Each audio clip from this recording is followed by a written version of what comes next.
The young man and his two trees. Long ago in a distant land, a man had two trees. One was red and the other green. Despite taking good care of them both equally, the red tree remained unproductive while the green tree flourished. Then one day, heavy rainfall fell and the elders advised everyone to take their productive possessions and leave the unproductive ones behind, including their trees.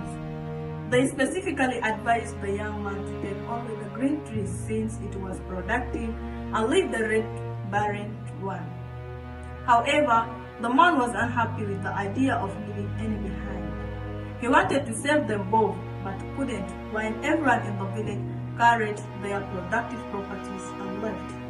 The young man stood admiring the red tree's majestic size and its stunning, mesmerizing beauty. Unfortunately, as he lingered in admiration, the rain intensified, sweeping away everything, including the green tree and his life. Morals of the story. Wisdom does not just come from personal experience, but also from being receptive to the wisdom of others. Proverbs 19:20 says, "Listen to the advice and discipline, and at the end you will be counted among the wise."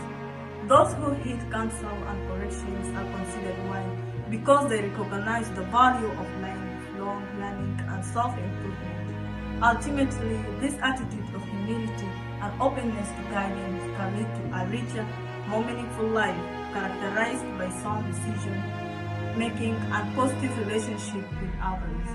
A man without a listening ear dies too fast. Second, looking back to our past often brings a greater sense of loss. The man's attachment to both trees, despite advice to leave the unproductive one behind, reflects how clinging to our past memories or possessions can hinder our ability to move forward. By fixating on what once was, we risk missing opportunities in the present and future. Just as the man's hesitation resulted in losing both trees and his life, dwelling on the past can prevent us from embracing new opportunities, experience, and personal growth. Third, life strategies can be overwhelming. Taking away everything we hold dear when faced with adversity, we must choose passivity and action. Instead of succumbing to despair, we must summon the courage to take proactive steps to safeguard ourselves and what matters most, even in the face of storms. Fourth, serving two masters simultaneously leads to loss and regrets. The man's inability to choose between the red and the green trees resulted in losing both them, including his own life. Similarly, attempting to prioritize conflicting interests leads to downfall. It is important to have clear and decisive choices, avoiding divided loyalties that can bring negative consequences. Focus on singular vision. Fifth, despite our efforts, some things like relationships or friendships may never thrive. It is so healing to accept this reality.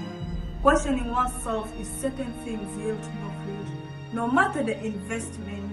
Just as the red tree remained barren despite care, some aspects of our life are beyond our control.